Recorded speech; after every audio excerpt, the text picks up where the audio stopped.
ओखेवन एक ऐसा गांव था जो एक अजीब सी खामोशी में डूबा हुआ था। एक घाटी में बसा यह एक ऐसी जगह थी जहां समय रुक सा गया था। हवा में चीड़ और गीली मिट्टी की खुशबू भरी थी। एक हल्की धुंध हमेशा पहाड़ियों पर छाई रहती थी, जिससे उस जगह पर रहस्य का एहसास होता था। गांव वाले साधारण जीवन जीते थे। उनका दिन सूर्योदय और सूर्यास्त से तय होता था। ओकहेवन के बीच में छोटी छोटी झोपड़ियां थीं, जिनकी छतें घास फूस से बनी थी। उनकी चिमनियों से धुआं आराम से निकल रहा था, जो अंदर की गर्मी को दिखाता था। संकरे पत्थरों वाले रास्ते गांव से होकर गुजरते थे, हर घर को एक कालीन के धागों की तरह जोड़ते थे। कभी कभी झींगुरों की चहचहाहट और दूर से उल्लू के हूंटने की आवाज से सन्नाटा टूट जाता था। गांव वाले एक दूसरे से जुड़े हुए थे। उनकी कहानियां और परंपराएं एक जैसी थीं। पहाड़ी पर बनी पुरानी हवेली के किस्से अक्सर आग के पास बैठकर सुनाए जाते थे। यह एक ऐसी जगह थी जो कहानियों में थी, जो लोगों को आकर्षित भी करती थी और डराती भी थी। हवेली एक पहरेदार की तरह खड़ी थी, ऊपर से गांव को देखती थी। उसकी अंधेरी खिड़कियां ऐसा लगता था कि देख रही हैं, अपनी पुरानी दीवारों में राज छुपाए हुए। कई पीढ़ियों से हवेली की दीवारों के अंदर अजीब घटनाओं की कहानियां चली आ रही थीं। अजीब आवाजों और परछाइयों की फुसफुसाहट ने गांव वालों को दूर रखा। हवेली अनजान चीजों की निशानी बन गई थी, एक ऐसी जगह जहां जिंदा और मुर्दों के बीच का पर्दा पतला लगता था। यह एक ऐसी जगह थी जिसे देखने की हिम्मत करनी पड़ती थी, जो साहसी लोगों के लिए एक चुनौती थी। दोस्तों का एक समूह जो रोमांच की प्यास से एक साथ आए थे, ने फुसफुसाती कहानियों को चुनौती देने की हिम्मत की। लियाम जो उनका नेता था, में एक शांत ताकत थी जो सबको विश्वास दिलाती थी। माया जो बहुत जिज्ञासु थी, हमेशा कुछ नया जानने के लिए उत्सुक रहती थी। डेनियल जो बहुत खुश मिजाज था, अपने डर को छुपाने के लिए मजाक करता था। और सारा जो बहुत संवेदनशील थी, अनदेखी चीजों को महसूस कर सकती थी। उनका रिश्ता एक साथ बिताए गए समय, राज की बातों और साहसिक कारनामों से बना था। उन्होंने आसपास के जंगलों के सबसे गहरे हिस्सों को देखा था, सबसे ऊंची चोटियों पर चढ़ाई की थी और सबसे साफ नदियों में तैराकी की थी।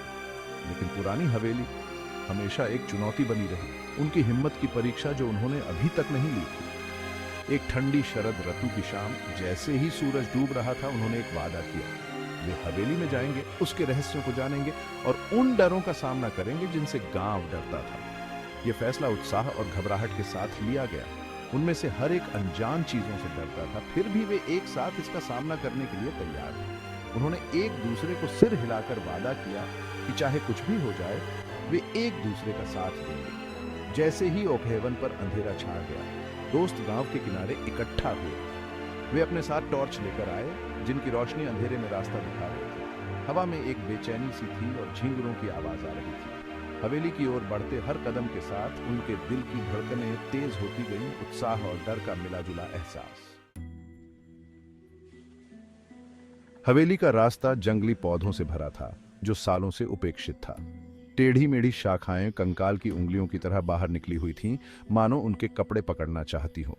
जैसे जैसे वे उस बड़ी इमारत के पास पहुंचे, हवा ठंडी होती गई, जो उन कहानियों की याद दिलाती थी जो उन्होंने सुनी थी। हवेली उनके सामने थी, शाम के आसमान में एक काला साया। उसकी खिड़कियां खाली आंखों की तरह उन्हें घूर रही थीं, मानो उनकी हिम्मत पर सवाल उठा रही हों। कभी भव्य रहा हुआ उसका मुखौटा अब टूट रहा था, समय के साथ हुए नुकसान को दिखा रहा था।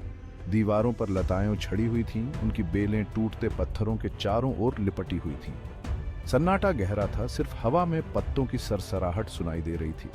जैसे ही वे लोहे के फाटकों पर पहुंचे, हवा का एक झोला आया, जिससे झंग लगे कब्जे अजीब सी आवाज करने लगे। वह आवाज सन्नाटे में गूंज उठी, जिससे उनकी रूह कांप गई।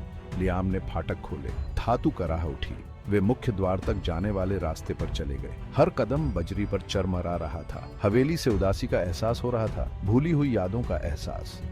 हवा में सड़न और धूल की गंध थी। उन्होंने घबराहट भरी नजरों से एक दूसरे को देखा, चुपचाप उन कहानियों के बोझ को स्वीकार किया जो इस जगह के बारे में थीं। हवेली उनके सामने खड़ी थी, एक मूक चुनौती, उन्हें अपने राज खोलने की हिम्मत दे रही थी। भाग 4। हवेली की आगोश में। भारी ओक का दरवाजा एक धीमी आवाज के साथ खुला। हवेली के अंधेरे अंदरूनी हिस्से को दिखा रहा था। धूल के कण उनकी टॉर्च की रोशनी में नाच रहे थे, एक अजीब सा नजारा बना रहे थे। अंदर की हवा बाहर से भी ठंडी थी, हल्की शरद ऋतु की शाम के विपरीत। सड़न की गंध यहां और भी तेज थी, पुरानी लकड़ी और सड़ती हुई टेपेस्ट्री से चिपकी हुई थी।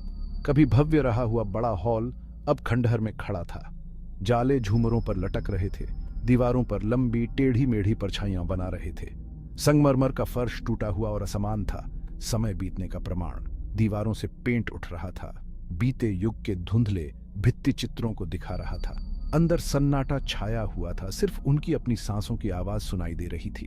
वे सावधानी से हॉल से होकर गुजरे, उनकी टॉर्चें सड़ते हुए वैभव को रोशन कर रही थी।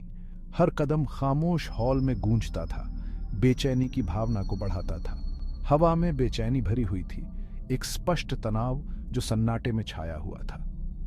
वे लगभग अनदेखी आंखों के भार को महसूस कर सकते थे जो उन्हें देख रही थीं, उनकी हरकत पर ध्यान दे रही थीं। जैसे जैसे वे हवेली में आगे बढ़ते गए, तापमान और गिरता गया।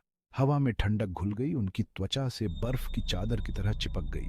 सन्नाटा कभी कभी उनके पैरों के नीचे फर्श के चरमराने की आवाज से टूटता था। वे एक कमरे से दूसरे कमरे में गए। हर कमरा पिछले वाले से भी ज्यादा वीरान था, हर कमरा भूले हुए जीवन के अवशेषों से भरा हुआ था। भाग 5। फुसफुसाती हवा और चरमराते दरवाजे। अचानक हवा का एक झोंका टूटी हुई खिड़कियों से घुसा, जिससे फटे हुए पर्दे भूतियां आकृतियों की तरह लहराने लगे। आवाज खाली कमरों में गूंजी, फुसफुसाहट और कराह की एक भयानक सिम्फनी बनाई।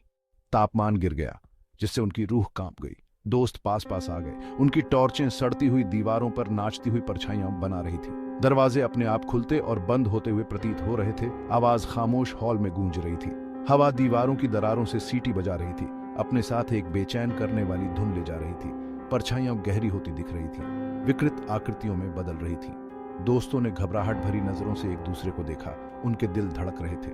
उनके पैरों के नीचे फर्श हर कदम के साथ कराहता और चरमराता था, मानो उनके घुसपैठ का विरोध कर रहा हो। हवा में भयानकता का एहसास गहरा हो गया, एक एहसास कि वे अकेले नहीं हैं। दीवारों से फुसफुसाहट आती हुई प्रतीत हो रही थी, धीमी और अस्पष्ट, फिर भी निश्चित रूप से मौजूद। उन्होंने शब्दों को समझने की कोशिश की, लेकिन फुसफुसाहट मायावी बनी रही, उनकी पकड़ से परे। जैसे जैसे उन्होंने अपनी खोज जारी रखी, हवेली उनके चारों ओर जीवंत होती प्रतीत हुई। हवा तेजी से चिल्लाई, दरवाजे जोर से बंद हुए और परछाइयां और भी उन्माद के साथ नाचने लगी। दोस्त अब इस बेचैन करने वाले एहसास से इनकार नहीं कर सकते थे कि कोई उन्हें देख रहा है, कुछ अनदेखा, कुछ बुरा। भाग 6। अंधेरे में एक झलक।